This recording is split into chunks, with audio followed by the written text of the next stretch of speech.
안녕하세요. 귀토리 책방의 귀토리입니다. 오늘의 주제는 역사책 바로 읽기입니다. 역사책은 독서가들이 즐겨 찾는 장르이기도 하고 최근 한중일의 역사를 둘러싼 갈등, 역사 교과서 논쟁 등 다양한 이슈가 있는 분야이기도 합니다. 또 학부모님들께서는 자녀들에게 역사책 읽기를 많이 권하시는데요. 역사책은 다른 문학작품과 다르게 접근할 필요가 있습니다. 역사책뿐만 아니라 사극이나 역사를 배경으로 한 소설 같은 팩션 작품을 즐겨보는 분들께서도 유익한 시간이 될 것입니다. 역사를 공부할 때 가장 먼저 구분해야 되는 부분은 사실과 사실을 구분하는 방법입니다. 역사 사자의 사실은 역사에 실제로 있었던 일이라는 뜻입니다. 그런데 일사자를 쓰는 사실은 실제로 일어난 일이라는 뜻입니다. 이렇게 역사적 사실과 그냥 단순한 사실을 구분하는 이유는 과거에 있었던 모든 사실이 역사가 되지는 않기 때문입니다. 하루에도 수많은 일이 벌어지고 그 중에 기자에 의해 선별된 일부의 사실들이 뉴스 기사가 되듯이 역사도 마찬가지입니다. 수많은 사건들, 사실들 중에 역사가의 손에 의해 기록된 것이 역사적 사실이 되기 때문입니다. E.H. 카의 역사란 무엇인가에는 이런 구절이 있습니다. 우리가 배우는 역사는 비록 사실에 기초하고 있다고 하더라도 엄밀히 말하면 결코 사실 그것이 아니라 널리 승인된 일련의 판단들이다. 카가 베러클로프라는 사람을 인용하면서 쓴 말인데요. 우리가 역사라고 생각하면 흔히 중립적이고 객관적인 서술, 실제로 있었던 사실, 이렇게 생각하기 쉽지만 실제로는 역사가들에 의해서 널리 승인된 일련의 판단들이다 라는 것입니다. 따라서 역사를 읽을 때에는 역사를 쓴 사람이 누군지, 어떤 시대에 어떤 배경에서 쓰여졌는지 생각해 볼 필요가 있습니다. 그럼 과연 역사란 무엇일까요? 역사가 무엇인지 알려주는 책들이 여러 가지가 있는데요. E.H. 카의 역사란 무엇인가는 이 분야의 고전 중에 고전이라고 할 수 있는 책입니다. 또 2019년에 출간돼서 많은 사랑을 받았던 유시민의 역사의 역사에는 역사 서술에 대한 역사가 담겨 있는 책이기도 합니다. 이런 책들을 읽어보면 역사가 단순히 과거에 일어났던 일들을 정리해 놓은 것이 아니라는 것을 알게 됩니다. 학창시절에 교과서에 보면 역사 단원을 배우기 시작할 때 가장 먼저 배우는 것이 바로 역사란 무엇인가 하는 것입니다. 이때 소개되는 크게 세 가지 역사를 바라보는 관점이 있는데요. 첫 번째는 랑케로 대표되는 실증주의 사관입니다. 랑케는 이렇게 말했습니다. 그것이 원래 어떻게 있었느냐를 보여주는 것이 역사가의 임무다. 즉, 객관적인 사실 그대로를 보여주는 것이 역사라는 것입니다. 이를 실증주의 사관이라고 하며 객관적인 사실, 그리고 과거, 이것을 그대로 재현해내는 것을 강조합니다. 이에 비해 크로체는 모든 역사는 현재의 역사다. 모든 역사는 당대사다. 이렇게 말했습니다. 크로체에 의하면 역사라는 것은 과거 그 자체가 중요한 것이 아니라 현재의 과거를 바라보는 그 관점 자체가 중요하다는 것입니다. 즉, 역사가의 해석을 강조한 것이죠. 이를 상대주의 역사관이라고 부릅니다. 랑케가 과거와 객관적 사실을 강조한 실증주의 사관이었다면 크로체는 상대주의적 사관으로 현재와 역사가의 해석을 강조하고 있습니다. 그런데 이를 절충한 것이 바로 E.H. 카입니다. 카는 역사란 무엇인가 라는 책을 통해서 역사란 역사가와 사실 사이에 상호작용의 부단한 과정이며 현재와 과거의 끊임없는 대화라고 말했습니다. 즉, 과거와 현재, 사실과 해석 모두를 강조하고 있는 것이죠. 그래서 칸은 사실을 갖지 못한 역사가는 무능한 존재다 라고 말했습니다. 그리고 역사가가 없는 사실은 무의미한 존재다 라고 말하기도 했습니다.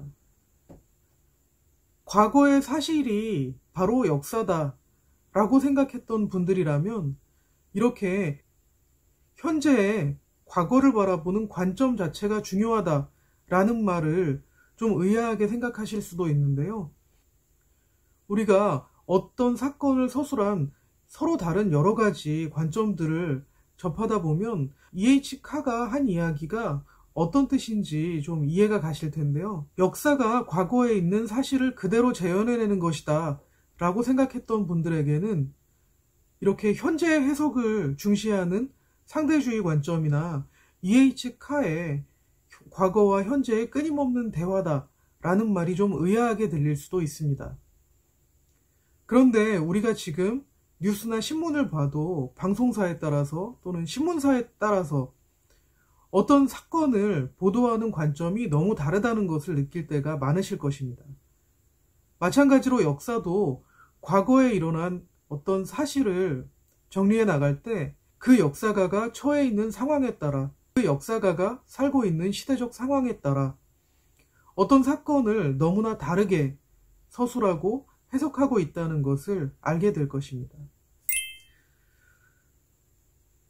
최근 들어 좀 더 생각해 보아야 할 부분이 역사와 팩션의 문제입니다.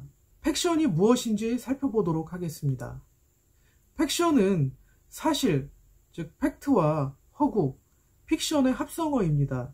역사적 사실이나 실존 인물에 대한 이야기를 바탕으로 작가의 상상력을 덧붙여 가상의 새로운 이야기로 재창조한 장르입니다. 그런데 우리는 팩션 사극이나 어떤 문학작품을 보면서 그 이야기가 그대로 역사적 사실을 뜻한다 라고 생각하기도 합니다. 그렇지만 이것은 매우 위험한 접근입니다. 예전에 바람의 화원이라는 사극을 보고 신윤복 특별전이 열리는 미술관에서 어떤 관객이 큐레이터에게 이런 질문을 했다고 합니다. 신윤복은 여자였다고 하는데 왜 남자라고 표기가 돼 있나요? 하는 질문을 했었다고 하는데요. 이렇게 팩션, 즉 작가의 상상력에 의해서 허구적으로 재창조된 부분과 역사적 사실을 혼동하는 분들이 많이 계십니다. 따라서 이런 팩션 작품을 볼 때는 역사적으로 입증된 객관적인 사실과 작가가 재창조한 가공의 이야기를 구분해서 이해할 필요가 있습니다. 그런데 이런 팩션 장르들을 보면서 여러분은 그 내용이 역사적인 사실 그대로구나 라는 생각을 하셨나요? 이 채널을 구독하시는 독자분들께서는 역사적 사실과 작가가 창조해낸 부분을 이렇게 구분해서 이해하실 수 있는 분들일 거라고 생각합니다. 그렇지만 많은 분들이 이런 팩션 작품을 접하면서 역사적인 사실, 또 객관적인 사실과 혼동하는 분들이 많이 계시기 때문에 이런 작품들은 우리가 역사적인 내용을 좀 더 재미있고 감동적으로 다가갈 수 있게 역사적인 사실에 살을 붙여서 역사를 보다 입체적으로 이해할 수 있게 도와주기는 하지만 이러한 내용을 역사적인 사실이다 라고 그대로 믿어서는 안 됩니다. 네, 그래서 이러한 팩션 장르는 아니지만 최근에 역사 교육계에서 많이 쓰이는 역사 교육 방법 중에 하나가 내러티브 역사 읽기라는 방법입니다. 내러티브 역사라는 것은 우리가 예전에 배웠던 역사 교과서들을 생각해보면 지금 어떤 내용인지 금방 비교가 되실 텐데요. 역사 교과서는 역사적인 사실들을 매우 건조하게 설명체로 서술하고 있습니다. 그러다 보니까 그 내용을 그냥 암기하기에 급급하게 되고 어떤 이야기가 담겨 있는지 잘 상상이 가지도 않고 이렇게 호기심이 많이 들지도 않는 그런 내용이기도 합니다. 최대한 객관적으로 서술하고자 그런 방식을 취한 것이기도 하는데요. 이런 역사책을 읽다 보면 왠지 그 시대의 내용이 생생하게 그려지지 않는다는 단점이 있습니다. 그래서 활용하는 것이 내러티브 역사 읽기라는 방법입니다. 내러티브는 서사라는 뜻을 가지고 있듯이 역사적 사건이 가지고 있는 서사성을 활용하는 것입니다. 이러한 서사성과 인과관계를 통해서 시간의 흐름 속에 엮어내는 이야기식 역사 서술 방식을 내러티브 역사라고 말합니다. 이런 방식은 특히 어린 학생들에게 많이 쓰이는 방법인데요. 아직 역사를 역사책으로 통사로 읽기에 좀 부담스러운 어린 학생들의 경우에는 인물사라든지 또는 생활사가 담겨있는 구체적인 이야기, 내러티브가 있는 이야기를 읽음으로써 역사를 보다 입체적으로 살아있게 아주 생생하게 배울 수 있다는 장점이 있습니다. 내러티브 역사 읽기의 장점은 구체적인 사건과 인물의 이야기를 중심으로 역사에 접근하여 재미와 감동이 있다는 점입니다. 우리가 역사책을 읽으면서 와, 재미있다, 아, 감동적이다 이렇게 생각하지는 않는데요. 어떤 인물의 전기라든지 어떤 전쟁사라든지 이런 것들이 아주 생생하게 담겨있는 내용을 읽다 보면 역사적인 사실이 마치 드라마나 영화를 보는 것처럼 재미있게 다가오는데요. 이런 방식이 바로 내러티브 역사 읽기의 장점입니다. 두 번째는 이렇게 이야기를 통해서 이해하다 보면 사건의 원인과 결과를 파악하기 쉽습니다. 또 서사라는 장르의 특성상 역사적 사건의 순서와 연대기를 파악하기 쉽습니다. 역사를 공부한다고 하면 아직도 머릿속에 떠오르는 장면이 어떤 사건이 몇 년에 일어났고 어떤 사건이 그 다음에 연달아 일어났고 이런 것들을 순서대로 나열해서 외우는 것들 기억이 나실 텐데요.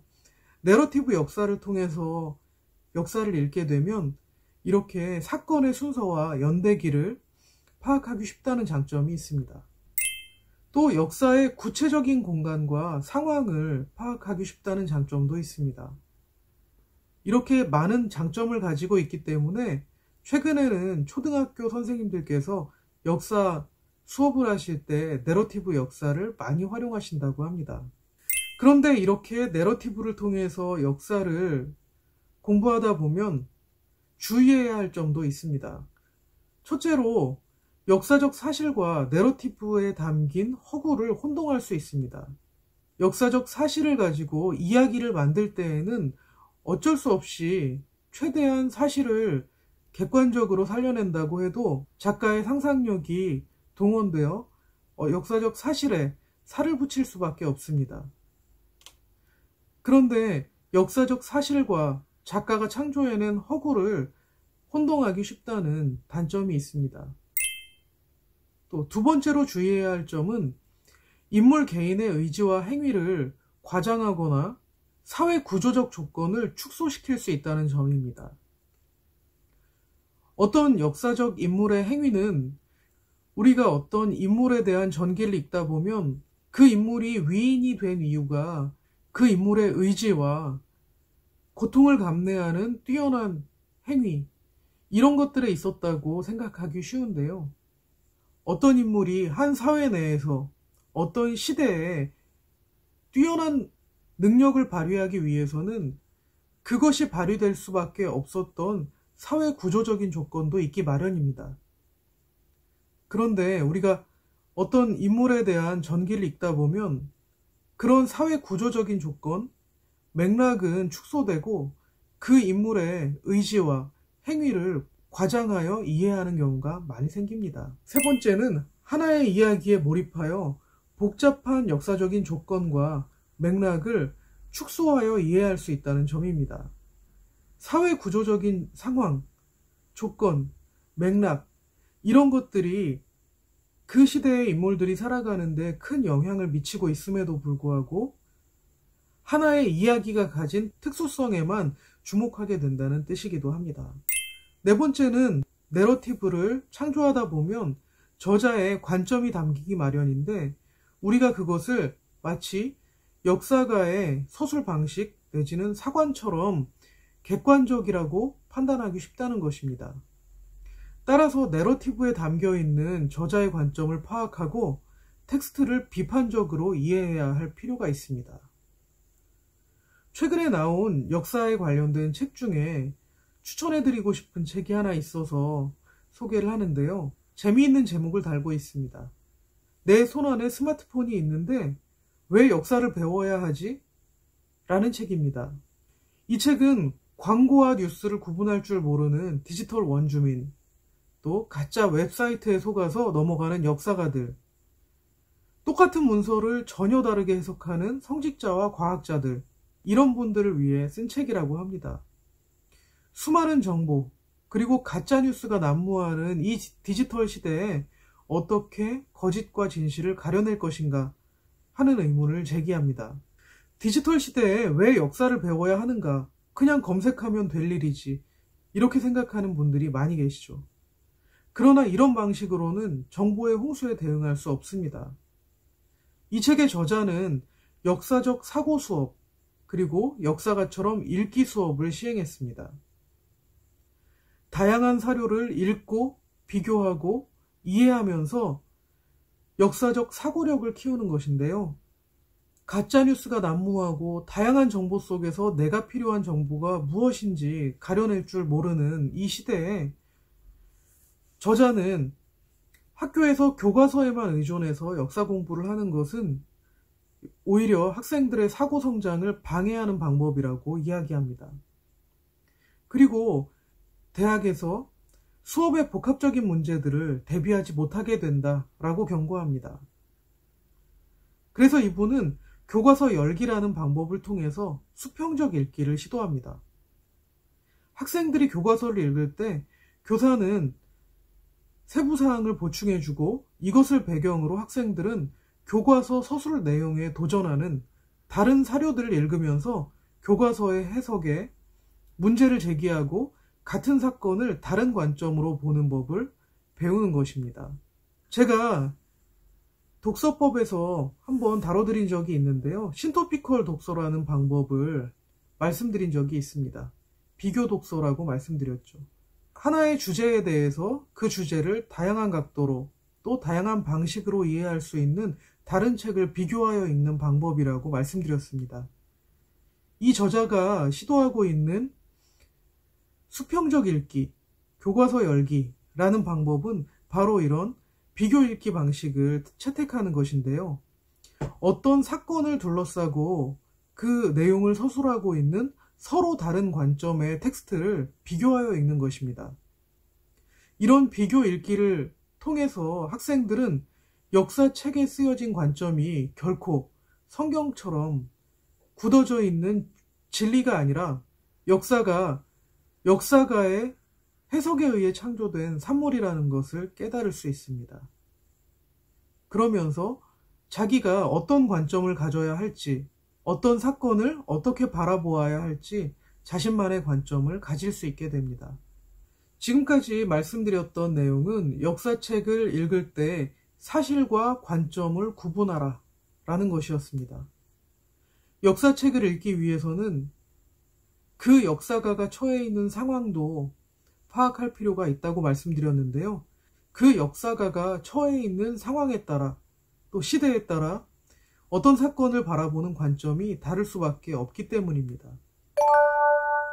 그런데 역사가가 쓴 내용이 과연 사실이냐 아니냐만을 가지고 우리가 역사를 판단해서는 안 됩니다. 왜냐하면 팩트냐 아니냐의 문제도 중요하지만 팩트냐 아니냐의 차원을 넘어서 더 중요한 문제가 있을 수도 있기 때문인데요. 이 내용은 제가 신영복 선생님의 나무야라는 책을 통해서 깨달음을 얻은 부분이기도 한데요. 한번 읽어드리도록 하겠습니다. 온달과 평강공주의 이야기는 당시의 사회경제적 변화의 과정에서 부를 축적한 평민계층이 지배체제의 개편 과정에서 정치경제적 상승을 할 수 있었던 사회변동기였다는 사료로 거론되기도 합니다.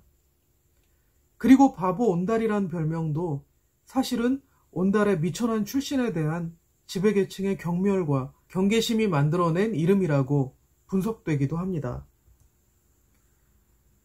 그러나 나는 수많은 사람들이 함께 창작하고 그 후 더 많은 사람들이 오랜 세월에 걸쳐서 승락한 온달장군과 평강공주의 이야기를 믿습니다.